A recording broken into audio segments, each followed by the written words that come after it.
Hey everyone, I'm gonna kick this off. Thank you so much for joining, and people I'm sure will continue to trickle in as we get started, but want to get to our discussion as quickly as we can because I think we're all super excited to hear what our really exceptional ماشي. panelists have to أعطيني say. my backpack. Um, we'll try to keep our opening remarks pretty short. I just want to introduce myself and Vieka quickly. My name is Hani Azam. I'm the founder of Vieka. First and foremost, Vieka is a growing network of 700 plus founders, investors, and operators who are spread across the world but share ties to the Middle East and North Africa. We connect this network in person via mixers, dinners, and other events, as well as virtually through platforms like Slack, WhatsApp, and introduction emails that I think my team and I are sending pretty much on a daily basis. This year, we've already hosted in-person events in places like Cairo, Paris, New York, Boston, Riyadh, Dubai.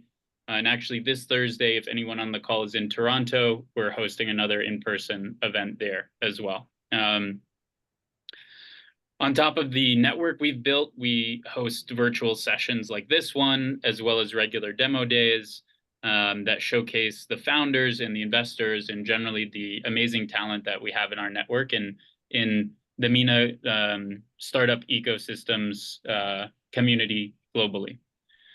We also connect our founders and investors with consulting services that really help them focus on building their products and services at hand. I'm going to send a link out after this, to all the attendees, welcoming you to join the network. And you can also always follow us and find us on LinkedIn and Twitter. And we have a Substack newsletter, which is a great way just to stay up to date with all of our work and our event calendar. With that said, I also do just want to turn things over quickly to one of our amazing community partners for this event. Janine from LebNet. She's the executive director there. And LebNet is really a wonderful community dedicated to supporting Lebanese professionals in tech across the world. So Janine, please go ahead and tell us a little bit about LebNet's work. Thank you so much, Hani. Thank you for this opportunity to partner with you today on this event. As Hani said, I am the executive director of LebNet. LebNet is a network for high-tech professionals in North America. We've existed for 25 years. This year is our 25th anniversary. And I love this chart because LebNet started in the Bay Area in North America with a handful of people 25 years ago, and look at the amazing impact it's created. It kind of like evolved into a 2,500 member organization right now. We have geographical chapters in North America, in all the major cities. We also have a community for early in career and women in tech that focuses specifically on these demographics. We have many events that we host in North America. And we also, our mission sits on 3 pillars: creating opportunities to network our members in technology of Lebanese descent in North America, nurturing our youth, creating a lot of programs around our youth to encourage our young adults in North America to belong to this organization, nurture their passion for technology in Lebanon. And then the last pillar is give back to Lebanon, and that comes in many different forms of like mentorship, coaching, supporting entrepreneurs in Lebanon, supporting universities, internships, so on and so forth.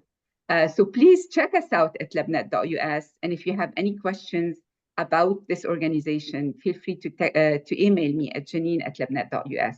And with that, thank you so much, Hani, again. I am looking forward to this event today. Thank you, Janine. Thank you so much. And thanks for partnering with us on this.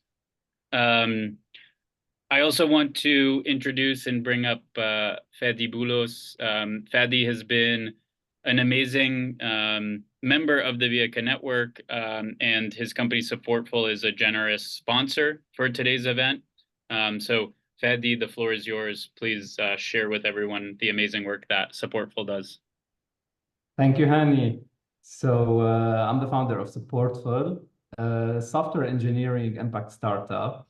We're based out of Lebanon, and we mostly work with tech startups to help them build their MVP and augment their team with remote engineers from Lebanon. So in terms of impact, what we're trying to do is really to help reduce the brain drain in the country, keep young talents in Lebanon while working in international environments, and most importantly, keep them in their hometowns. So you're seeing a map of our team, how it's distributed. So we are all remote because we want everyone to work from their hometown and contribute to the development of the local economy in the community where they live. So we want them to spend their money at local businesses, and we don't want anyone to move out of their town just for work. So we want to help sustain these small communities and help them retain their most valuable asset, which is the human asset. So as a distributed company, we are very happy to be sponsoring this event about decentralized Lebanon. It falls right within what we're doing, and looking forward to the panel. Thank you. Thanks so much, Fadi. And in a second, I'm going to introduce Ramzi, who's moderating the panel for us and take things away. I do also just want to shout out my team, Malak and Lace, who work with me on Vika, and they've been absolutely instrumental in pulling this event together, sharing the event with their communities, making all of the graphics and kind of social media buzz around this. So thank you two so much. With that, finally, I just really want to say thank you to Ramzi and Razor Capital with his teammate Denai. They've also been just amazing in basically pulling this entire event together. Razor Capital is an emerging markets VC. They back mission-driven founders building exciting early-stage companies that are geared for really quick and fast growth and expansion. Ramzi himself has been a leading member of the Lebanese, MENA, and more broadly emerging market venture capital scene for the better part of the past 10 years. So we're really honored to have him both as a moderator for this panel, but also as a member of the Vika network. So without further ado, Ramzi, I will turn it over to you. I'm gonna stop sharing my screen and bring you and all of the panelists up to pin for everyone. Perfect. Thank you, Hani. Thank you very much for having us today, and thank you, Fadi, and thank you, Janine, as well. Great pillars in the Lebanese economy around the world. So thank you for the introduction. I want to also thank all the panelists that have decided to join on today's discussion. This is a subject, I guess, close to all of our hearts. That's why we're here. That's why the panelists are here. And I guess that's why the audience are here.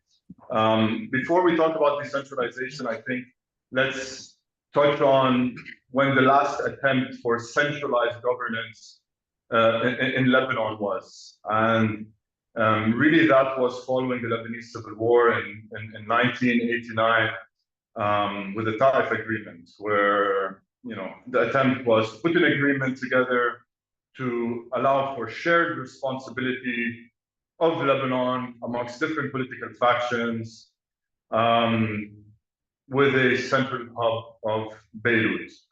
So I'm not going to talk about the events that followed between 1989 and 2019, but let's look at what happened at the end of these 30 years. So from a business perspective, we saw the creation of a centralized business hub in Beirut with a huge amount of brain drain from secondary towns and secondary cities. And that's definitely something that Fadi Boulos touched on as well. Further, we saw that there was a centralized control of key infrastructure assets, such as electricity under ADL, garbage collection, telecommunications, the sea and the airport, And the reality is it led to a vast amount of corruption, monopoly malpractice, and the creation of economic inequalities.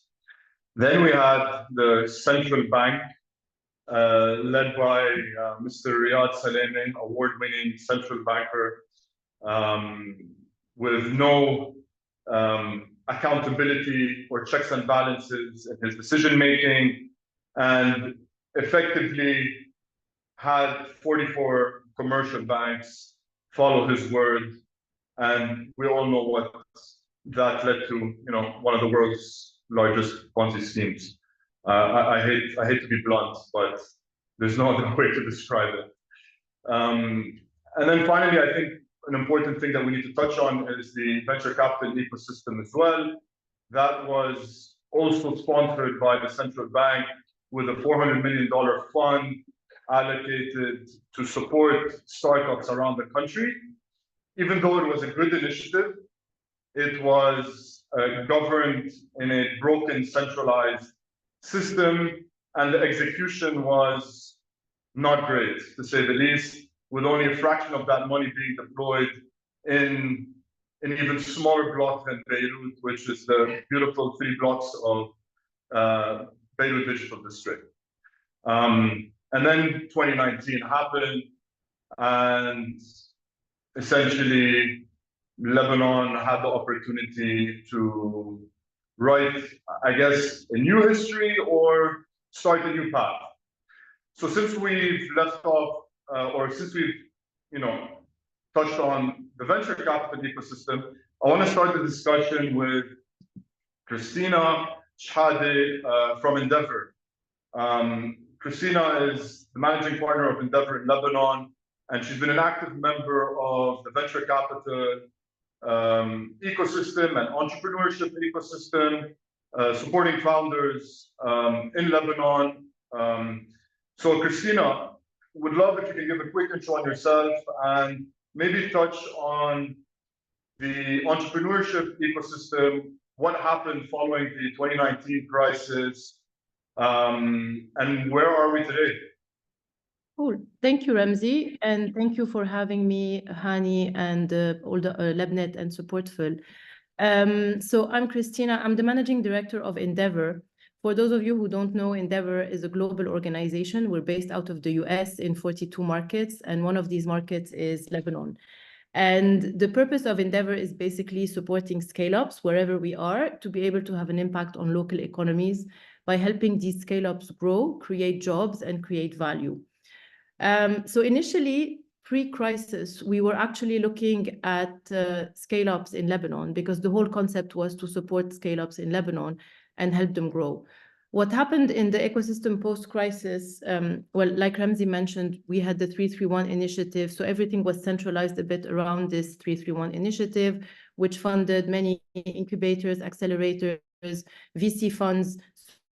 So all the funding was flowing through the central bank, these different entities.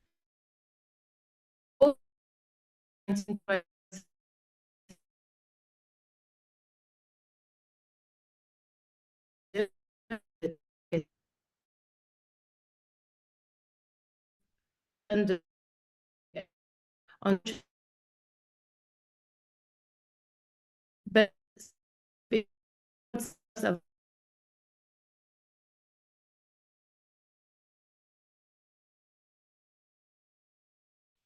are we having a Lebanese internet crisis? Who's going to create the decentralized internet?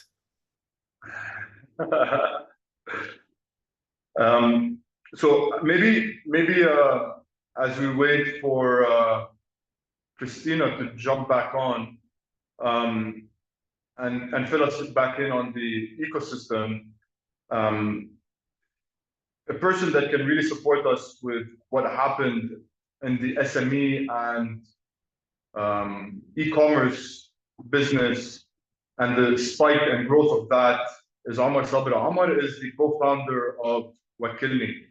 Wakilni is effectively an infrastructure and logistics company empowering SMEs and e-commerce businesses across the country.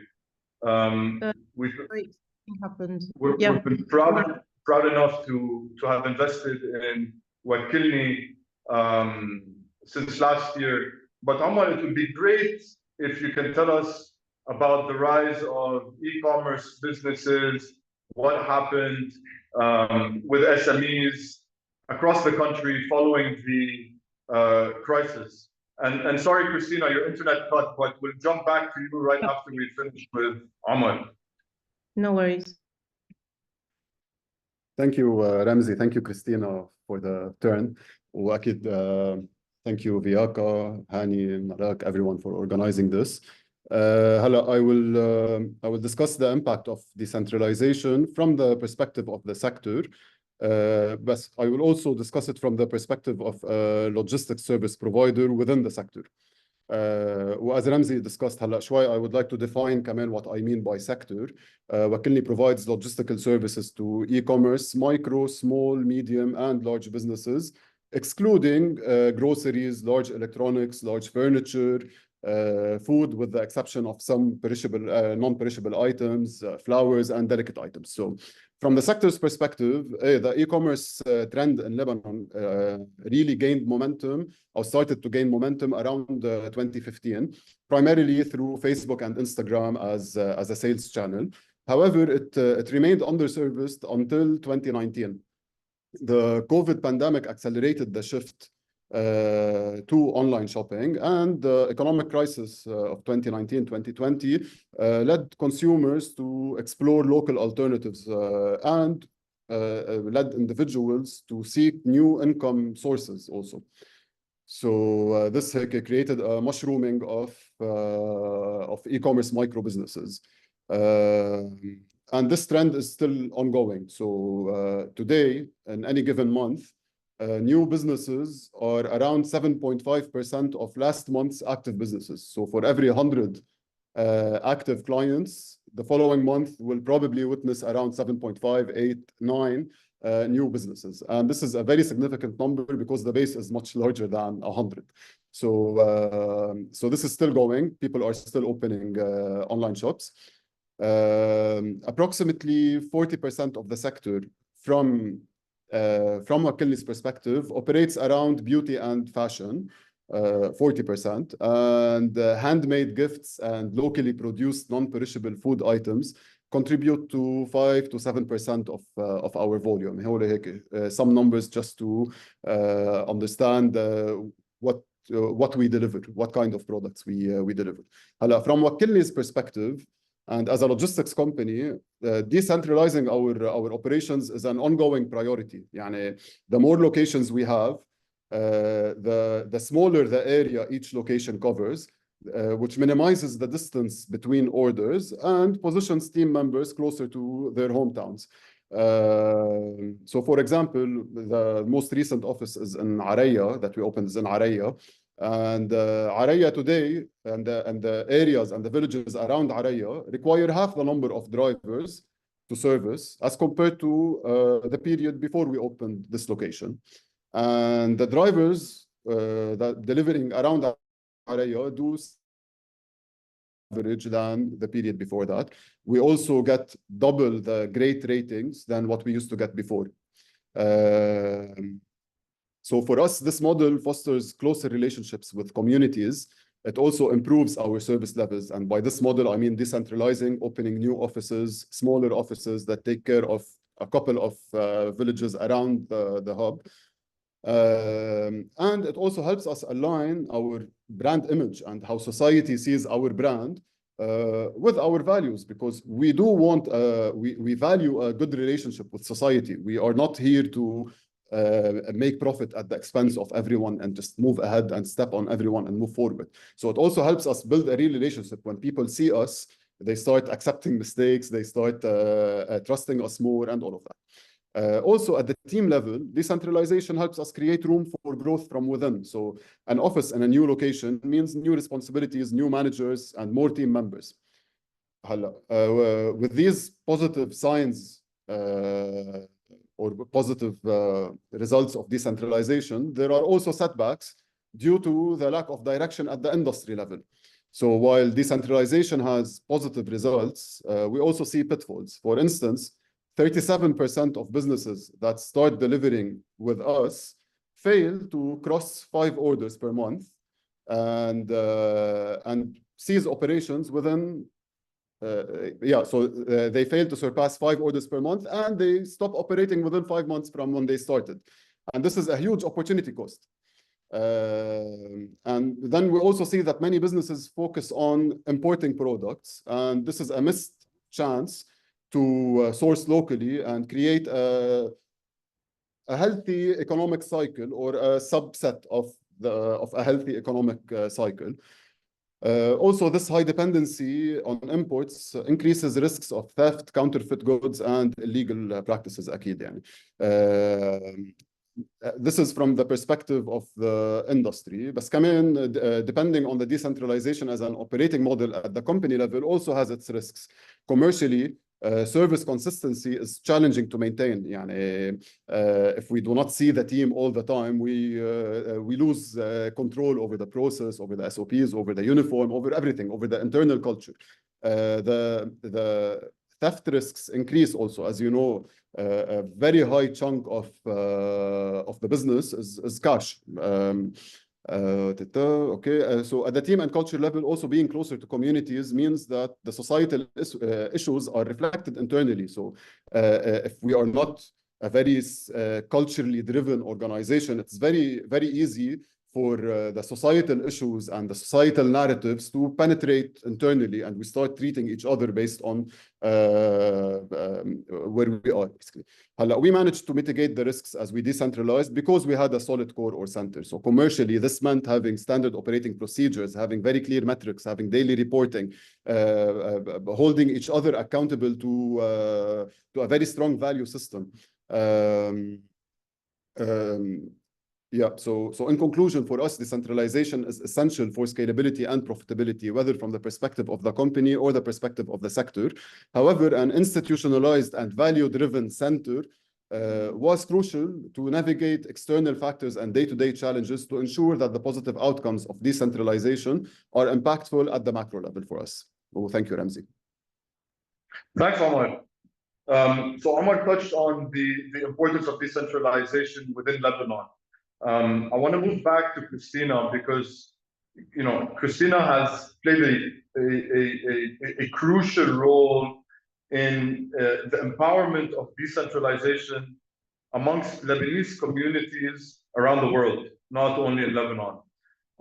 So Christina, maybe before your internet cut, I guess we're talking about what has happened to the local ecosystem, but maybe you can add to that, you know, the role that you guys are playing in empowering sort of a globally decentralized Lebanese ecosystem. I'm not sure if Timothy Moat is on the call, but there was an article written by him. The Lebanese startup ecosystem hasn't failed. It's just not solely in Lebanon anymore. Christina, the floor is yours. Okay, cool. So I'm just going to go back to what I said very quickly, is that what we saw in 2019 is that very early stage startups, which were heavily reliant on 331 funding and that were 100% relying on the Lebanese market, unfortunately, most of them had to shut down. But then we saw that later stage startups, or what we call scale-ups, went through a rough patch, but those with a proven business model, a solid business model, good funding and markets outside Lebanon actually survived the crisis, and they're the ones scaling today. Some of them stayed in Lebanon with their teams in Lebanon. Some of them relocated their headquarters, but kept their teams in Lebanon, are scaling, are even employing in Lebanon. Some of them are reversing brain drain, so they're managing to recruit people that actually left Lebanon and want to come back. And we're seeing actually, which will take me to my next, to your question, Ramzi, we're seeing like a new breed of founders which are actually setting up their companies abroad, 100%, either in London, Paris, Dubai, New York, all of these big cities, and they actually want to stay linked to Lebanon. So either they're recruiting in Lebanon, they have their kitchen, a small team in Lebanon, and they still want to be connected. So what we're doing as Endeavor because we have a presence in 42 markets, we're actually saying, okay, the ecosystem, part of the ecosystem failed, and we still have very exciting companies in Lebanon that are still growing, but we have a bunch of Lebanese founders. We have more than 300, 400 Lebanese founders across the world. And we can, as a global organization, select these companies, so those that make sense to us, obviously, because we have selection criteria, and support them in all the markets we're present in, so the 42 markets we're present in. At the same time, we ask them to give back to Lebanon. We want them to support entrepreneurs that are still here. We want them even to invest if they want to. We want them to, be part of incubators, accelerators, as judges. So there are many ways that Lebanese founders located abroad can actually help back the ecosystem in Lebanon. So we're kind of creating small hubs in different cities where we have a big community of Lebanese founders. We're putting them together. We also we do that with many partners, including LebNet. So we put these people together. We try to support them in any way we can, and we ask them one thing. So we give them a platform to give back to Lebanon and to give back to each other as a community. So the way we look at the Lebanese ecosystem today, to go back to our centralized, decentralized, we look at the ecosystem as being a completely decentralized ecosystem beyond borders. So Lebanon today is, the Lebanese entrepreneurial ecosystem is global. It's no longer bound by geographical boundaries. And we at Endeavor like to talk about this multiplier effect, because we like entrepreneurs to we want entrepreneurs to help each other to be able to multiply their effect and create these bubbles that actually will develop a proper ecosystem. So this is how we're seeing it today, and this is how we're continuing, if you want, our mission to support Lebanese founders around the world, as well as Lebanese founders locally. Perfect. Thank you, Christina. One of the founders actually that went through your ecosystem is Stefano Fallah, founder of Podeo, we have here with us on the call. I guess he was the cohort of 23 Endeavor program. Second cohort, if I remember correctly. So it was just last year. Okay, and Wakilni, he was the first cohort, Wakilni the second cohort. Okay, perfect. So we have two founders or two co-founders that amazing are scale-ups. Yeah. So since we're on Podeo and on Stefano obviously went through the program of Endeavor, but Stefano also is the founder of Podeo, which is the largest podcasting platform in the MENA region, and the whole mission of Podeo, and Stefano, I'll let you talk about it more, but the whole mission of Podeo was to enable voices. And I was lucky enough to be witness to Stefano's and Podeo's journey from very early on, and the mission was really came to fruition after the Lebanese crisis, and actually after the Lebanon blast in August 4th, 2020. I think just to touch on what happened from a media perspective, big media in Lebanon took a massive hit during that time. There was the closure of Future TV, the closure of our beloved Radio 1 FM, LBC needed a massive bailout, Nahar newspaper needed a bailout. And so a lot of these traditional big media companies took a big hit, and we started to see, I guess, a rise in podcasting and independent creators. Stefano, would love if you can, shed some light on the transition between pre-2019 and post-2019 media, the rise of independent podcasters, and maybe share some conversations that Lebanese were starting to have in a decentralized form that we never heard of when we were all glued to the MTV, LBC, Future, OTV, Manar, so on and so forth of the country. Sure. Ramzi, thanks for this intro. Thanks everyone on this call. I think it's it's a topic that's beyond the power that we have in Lebanon, in the region. It's more of the power of podcasting as a medium and its ripple effects across countries or even environments in which historically media has been sort of mainstream and controlled by limited sources that sort of disseminated the majority of information. So from a perception of why did Lebanon or why did sort of the media start falling apart in Lebanon specifically, it's because it has always been sort of a mainstream narrative that was pushed across to specific with specific hidden agendas. And then eventually when the revolution happened in 2019, people started speaking up. And that was actually the basis of how podcasting started to pick up and how independent voices or even repressed voices that had ideas and had concepts to share were finally able to put out their thoughts and prayers and opinions and express their narratives about whatever topic they had. And that was an eye-opener to us as well as a company, right? We were in podcasting, but the mission or the product was then a podcast app with the vision of becoming the Netflix of Arabic. And today it's much larger as a vision. It's much larger as a platform.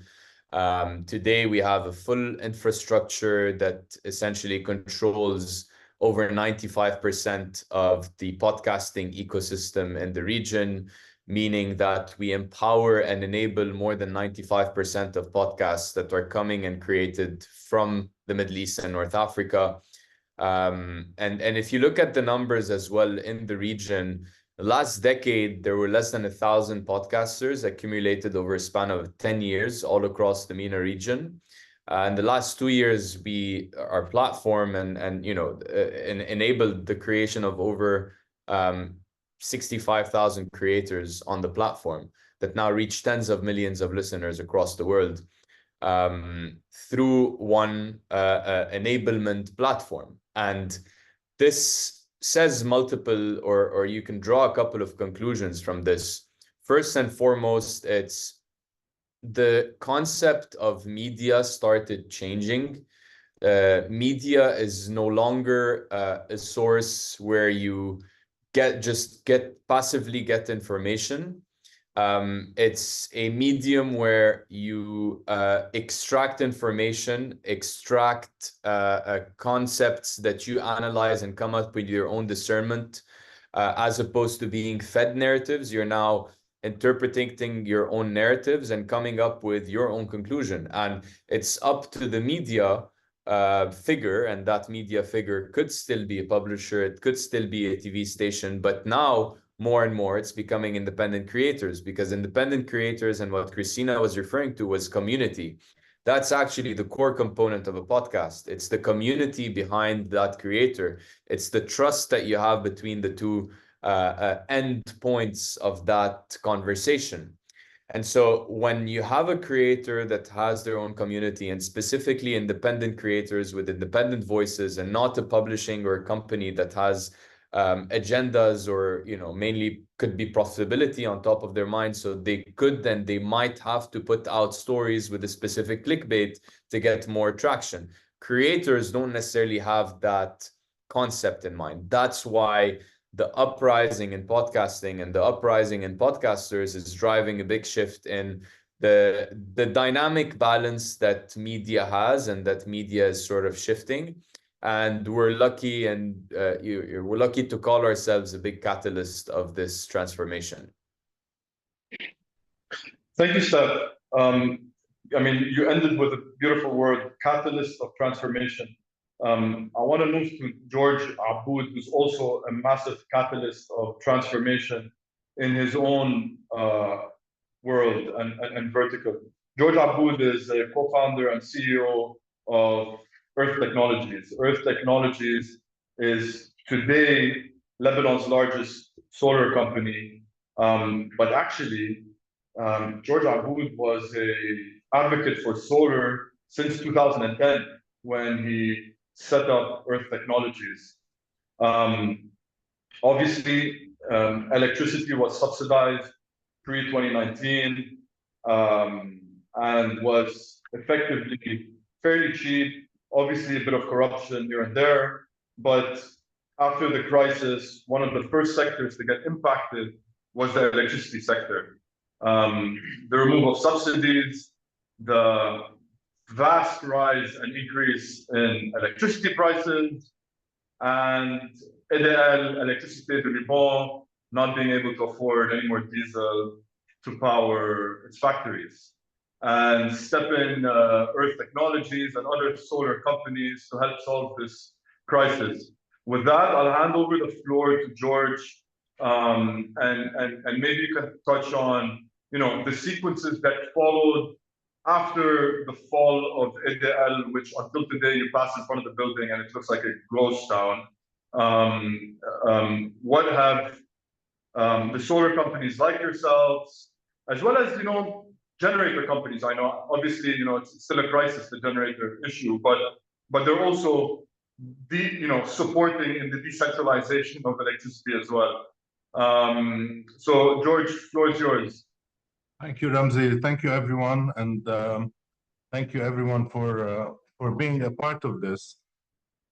Just to put some things into perspective, Ramzi, regarding pricing.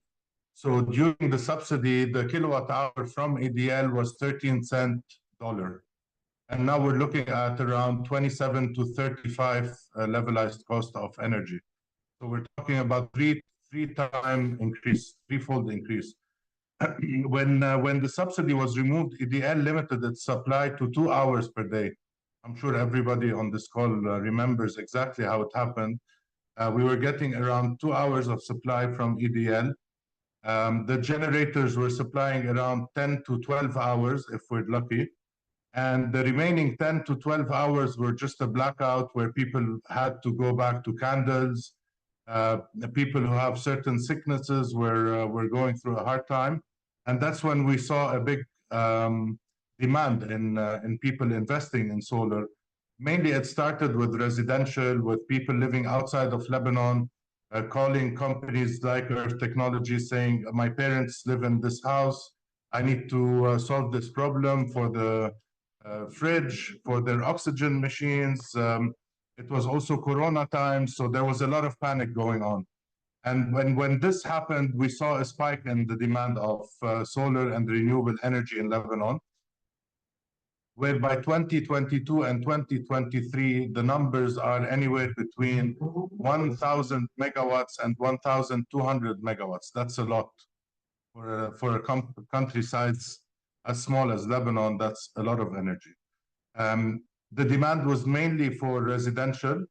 Then we saw a decrease in this number, a substantial decrease of up to 90% on residential by the start of 2024. In 2024, we started seeing a lot of demand for C&I, which is commercial and industrial, because their OPEX and their levelized cost of energy increased dramatically. So to give you an example, a hospital pre-2020 used to pay around 8% for its energy bill. Now it's more than 40%. And you can extrapolate for all the industries, supermarkets, hospitals, schools, etc. That's why the past 6 to 8 months, we see a lot of demand on storage. So whomever installed solar during 2022 and 2023 is now adding a big amount of batteries to lower their costs. Just a small note, Ramzi, most or a big percentage of what was installed in 2022, 2023 was not installed up to norms. So there was this chaotic solution need where anyone was installing solar panels, any empty roof was being fit with solar panels. Anyone in Beirut can open their window and see the chaotic spread of these panels, or anywhere else for that matter. The big problem is the actual health bills that we're paying. There was a study by AUB not long ago, and the numbers were shocking, where the cancer rates in Lebanon are increasing by about 30% yearly. So that would translate into doubling the numbers of cancer patients every 3 years. And the decentralization of energy is something that could help a lot. Maybe we can talk about this at a later stage. So George, maybe, I mean, I think since we're on the subject of energy, before we move back into the startup world, you know, is it like, you know, we talked about this a handful of times, you and I, in person, but is it a dream to think that we can potentially reach a state where we have decentralized solar power grids around the country, meaning, you know, every town has its own solar farm or a shared off-grid community solution? Is this something that is being talked about in your sector? Of course, it's a dream. It's a must, actually. It should be something we should, the whole country should be asking for. Now with there was a law that came out maybe 7 months ago, the DRE law 318, which allows peer-to-peer net metering, power wheeling, and in this case, yes, it is possible. It's not a dream. We already have the law. The problem is that we don't have the ERA or the Energy Regulatory Authority yet. But as soon as this authority is created, then any one of us can generate energy, sell it to their neighbors, sell it to anyone else, even across the country. At this stage, it might seem as a dream, but I think soon enough, when the ERA starts or is created or appointed, then this becomes a reality that all of Lebanon could benefit from. Perfect. Thanks, George. I'm going to go to Omar, then to Christina, then to Stefano, and I guess we have 15 minutes, but I kind of want to leave a little bit of time for some Q&A. So I guess starting with Omar, what have you seen as an impact in the employment across Lebanon? And I think Fadi touched on it in his introduction, and he said, you know, we would love for the youth to stay where they are and not need to, you know, drive to Beirut and so on and so forth. What have you seen as Wakilni's largest impact in the employment sector as it pertains to decentralization in the country? Okay, so while a crisis impacts technically everyone in society, its effects on marginalized segments is the most severe. And before the crisis, Lebanon had a very centralized economy, as mentioned by everyone, that did not create value for remote areas. And the younger generation was and still is expected to get a degree, leave, and send dollars back home. And additionally, the paternal nature of the system often did not treat women as individuals with equal rights and privileges as men in many aspects. So this is important because when we say we want to be a catalyst for change, or we want to change the way we do things, we need to be clear on what kind of change we want. Whose interests do we want to fortify at the expense of what? So the same applies for our discussion today. And linking back to the first question and decentralization and the importance of decentralization in the logistics sector, it is a priority for us to create these remote job opportunities. And when analyzing volume split and basket size by region, we find that areas that we imagine to have lower disposable incomes and that are farther away from the center, they actually hold a significant share of the volume, which is more than 35%. عم نحكي remote areas and all that. And they also have a basket size that is 8 to 10% higher than the average basket size in the country. So this indicates that remote areas can be productive players in the overall economy. At Wakilni, we focus on supporting micro and small businesses in these areas to further decentralize our operations and grow the overall market rather than just increasing our share of the existing market. We also focus on women-led businesses. The e-commerce industry can positively impact this segment. According to World Bank figures, women represent 32% of the Lebanese workforce. And when I took a random sample of 10% of our active clients, 64% of them are led by women. So institutionalizing e-commerce as a decentralized tool in the economy can lead to major changes driven by women and leading to the real empowerment and مش إنه شعار, it's not just a 50-50 slogan. We also focus on the younger generation as Wakilni. We launched a part-time internship program to ensure students have access to additional income and real-life experience before they graduate. We also hope that they learn from this experience that there are opportunities to be productive in Lebanon, and leaving to send dollars is not the only path. We currently have 4 or 5 part-timers. One of them is working on a capstone project. He studies in AUB. He's a master's graduate, and he's working on a very commercially important and strategic analysis that will eventually pay us back. So moving forward, and as we develop the platform through which we will be supporting the e-commerce businesses and their different growth stages, we will be incentivizing the younger generation to start online businesses, aiming to support them with the tools and opportunities they need to stay here, and by here is their hometown. And it's not about immigration or migration, and for them to generate the income they deserve. In order to impact these segments positively, we are finalizing our CSR strategy that will help us understand community needs, offer tangible support through initiatives targeting these needs, and these initiatives need to be commercially viable. It's not we're not saints, and it's not just a charity. It needs to be commercially viable, and we need to also find partners, other players that also aim to generate profit and harmony with society and not at its expense. So, هيك, as a final statement, Ramzi, بعرف you're worried about the timing. The decentralization in e-commerce can be a catalyst for Lebanon's progress at individual, corporate, sectoral, and economic levels. To capture the most value and mitigate risks, a clear institutionalized central direction is essential to ensure individual initiatives lead to scalable impact. And thank you, Ramzi. Yeah. Thank you, Omar. So you touched on the collaboration between remote areas.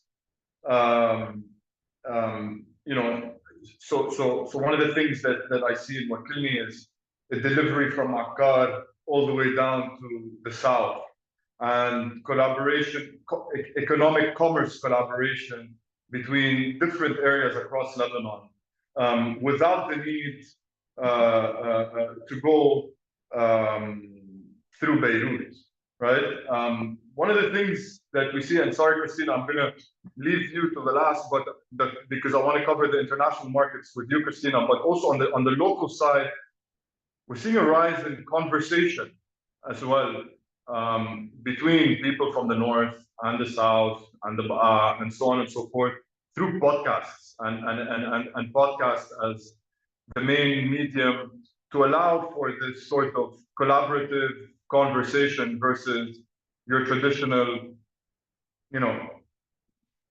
political bickering on your traditional media. Stefano, it would be great if you can just give us a few examples on some of these podcasts that have risen in the country that emphasize this notion of collaborative conversation versus really destructive, screaming at each other across the boardroom. Yeah, I mean, Ramzi, if you look at the fundamental of why is podcasting or why is this sort of hyper-local activity being stirred up in this ecosystem, I think it really boils back to the fundamentals of how people want to consume and what do they want to listen to and what do they not want to listen to. And this is why they're choosing on-demand content over any other form of content consumption, which is broadcast specifically. Now, if you take radio, for example, as a medium, radio has been successful in reaching as many people as possible, but also has been able to crack this hyper-local, live, on-the-spot sort of information. People are trying to find these alternatives in on-demand content. They're trying to find this hyper-local community whereby they can get inspired from different perceptions, from different visibility on specific topics, and most importantly, different cultures. That's on a scale of Lebanon as a country, if you look at it on that scale. Now, if you expand the scale and go macro, go regional, we notice something that's also inspired us to come up with a wide range of different add-ons to our products and to our product roadmap, which is creators in, let's say, Egypt only cater to the Egyptian market. And Egyptian audiences don't consume content that's coming out of Lebanon. They don't consume content that's coming out of Saudi. In the past, they were forced to, because you would put, for example, a Lebanese host and an Egyptian program. People were forced to actually consume that content, but they would much rather consume a localized piece of content presented by a localized persona. And this is where the opportunity for more localized content to start coming up. And that's where we're also helping and enabling that multicultural adaptation of a content or piece of content to different cultures, to cater to different cultures, aligning ourselves with the needs and the real mission of creators, which is getting their content out to more people and helping them monetize even more. Cool. Thanks, Steph. So collaboration from a commerce perspective within Lebanon, collaboration from a conversation perspective as well within Lebanon. Christina, how do we get the global Lebanese community to work together, to play together, and grow together on the international scale while leaving the most impact they can in Lebanon? It's a good question and very complicated one. No, but listen, we've noticed that we say as Endeavor that we're a network of trust. So I think what Lebanese founders and Lebanese diaspora need is actually trust. They need trust in the country. They need someone to shed light on the positive things that are happening in the country. And I know that if they find communities that they can relate to, that they can trust, that can actually tell them, the realities as they are, they can actually be very supportive. I mean, we spoke to people all around the world. Most of them were very supportive. They wanted to give back. Now, you cannot come and ask them today to invest in a company in Lebanon that's 100%, if they're not convinced. So it's about, a structure. It's about what makes sense. And mostly it's about trust. So we don't have trust at a government level. We have trust at the private sector level. So it's just about, bridging, if you want, the gap between what they see outside and what's actually happening in the country. There are many positive initiatives happening, many amazing people working, that have amazing businesses, scaling and growing regionally. So I think that it's just about that, it's just about building trust and building bridges. Perfect. I think trust is a very, very, very, very key word over here.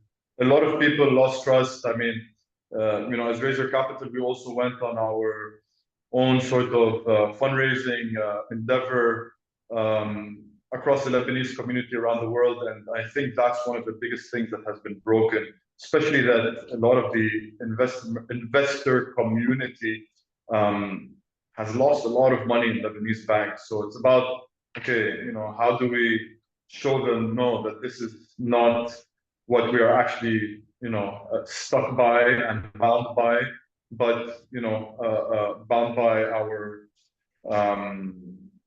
global network and rely on our global network and trust in one another to grow. And everyone on this call obviously is a testament to that. I think with that, our time for the panel is up. We have a few minutes for Q&A. For the people on the call, I guess that have time to stay. I know in the Middle East it's late, but if you guys have time to stay, we'll be more than happy to continue the conversation for a few extra minutes over the allocated time. But let's jump to Q&A, and I guess if any of the panelists have any questions, please write it in the chat box and we'll get to them. But I'll ask the questions, and then we'll please like to keep the answers brief. So first one to George Abboud. What is the next steps to reach a clear decentralized energy market? Okay, so to be very brief, I'm going to answer Saad. First thing we need to do is to have an assessment of the energy, of the health bill reduction, be it with generators or carbon emissions. We need to go for a market unbundling, so separation of energy supply and generation from operation, separation from the generation and transmission.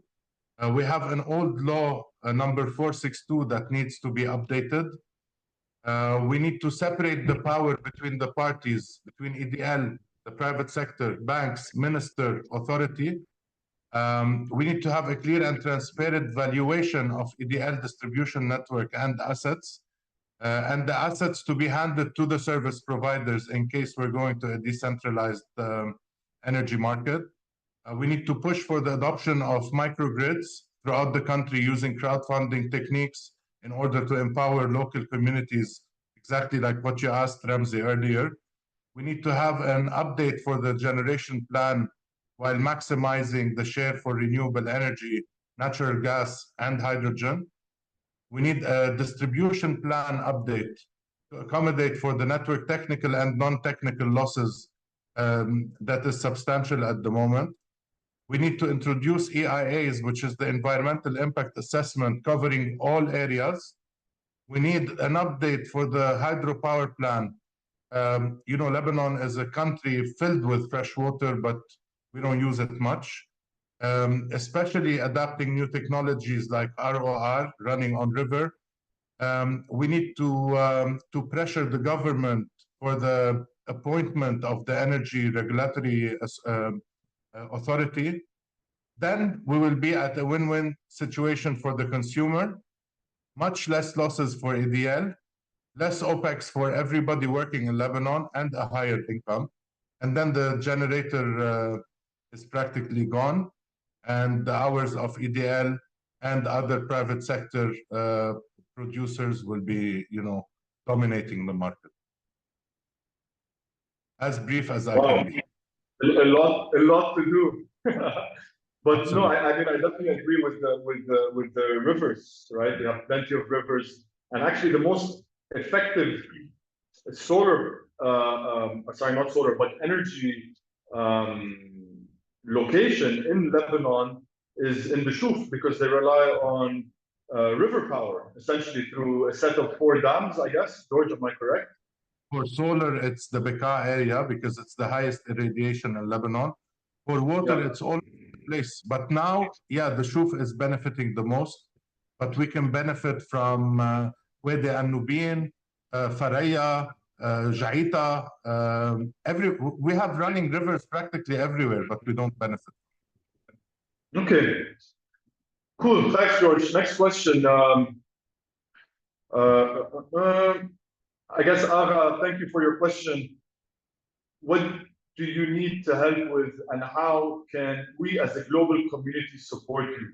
I guess I'll take a first step. I think reach out to the ecosystem players in Lebanon and the funds. I think from my end, I'll be more than happy to help. We have a huge amount of data and a large database of the startups in the country.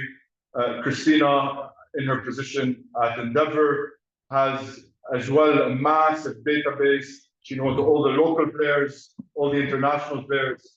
So maybe, Hani, if you can just maybe drop our emails as panelists on the chat box, that might help everyone to reach out to us individually.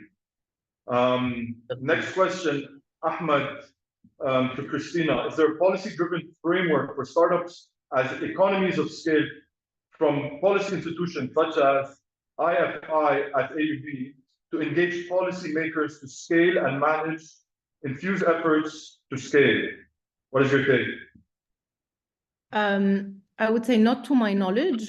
I don't know, Ramzi, if you're aware, but I'm not aware of any such an initiative. I know that pre-2019, many efforts were done, and there was a ministry that was dedicated to that, actually working on this type of frameworks. But then, since then, nothing much happened to support that. I don't know if Ramzi or any others, Stefano, if you're aware of something. Honestly, I don't think there is anything happening currently from a policy perspective. The reality is, at least from my experience, it's a free-for-all in all sense. So what we're seeing is startups from AUB and outside of AUB, right, starting to be a little bit more creative in how they build and how they structure. And I think, Ahmed, one of the biggest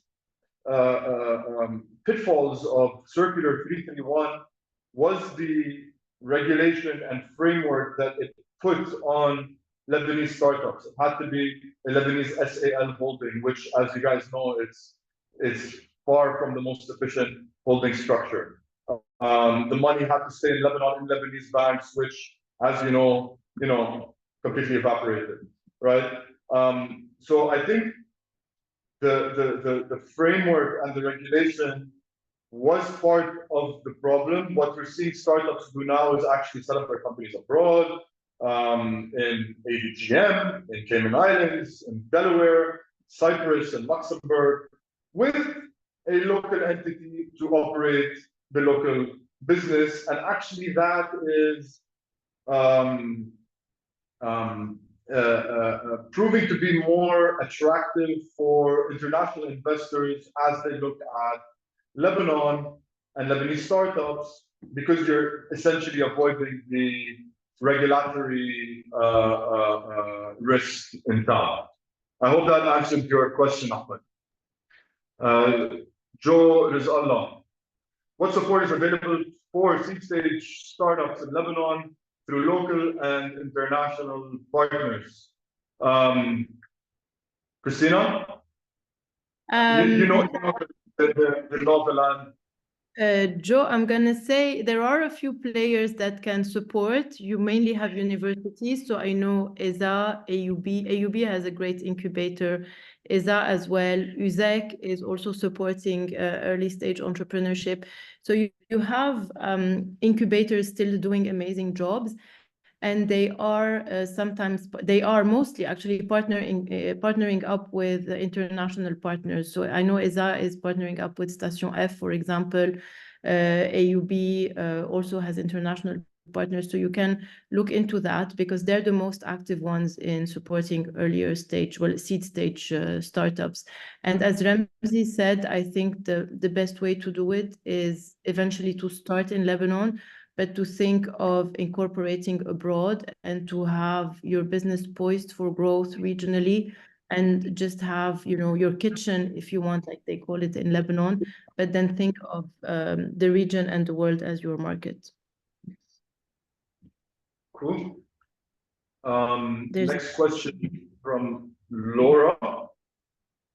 I guess Laura is a non-Lebanese in Lebanon. She's been living here for 7 years and founded 2 companies in town and has brought more than $500,000 a year into the Lebanese economy, but struggling to find financial support. Okay. Laura,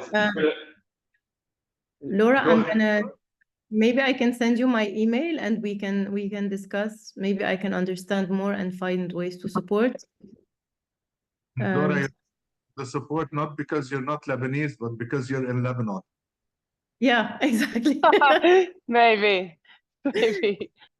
Actually, yeah, it doesn't matter if you're Lebanese or not. If you're in Lebanon, you're gonna have the same problems. All in this together, Dora. Okay, perfect. I guess I'm sending you my email. yeah, your email is on the chat box for anyone who wants to reach out to us. The emails are there. Guys, I guess that's all of our questions. If nobody has any more questions, I really want to say thank you to everybody for joining, and thank you to the panelists. Thank you to Hani. I think you know, George said a word at the end. We're all in this together. It's been a rough few years in town, but I'm very, very, very hopeful, and I think the reason why George and Omar and Christina and Stefano are all still in Lebanon is because they're also super hopeful. You know, so thank you everybody, and please reach out if you have any questions. Thank you so much, Ramzi. Thank you to all the panelists, and yeah, thanks to everyone for tuning in. Great discussion. I'll send out a follow-up email with the recording and all that good stuff. So really, thank you, everyone. Have a great evening, afternoon, wherever you are. Bye. Bye. Thanks. Thank you. Bye.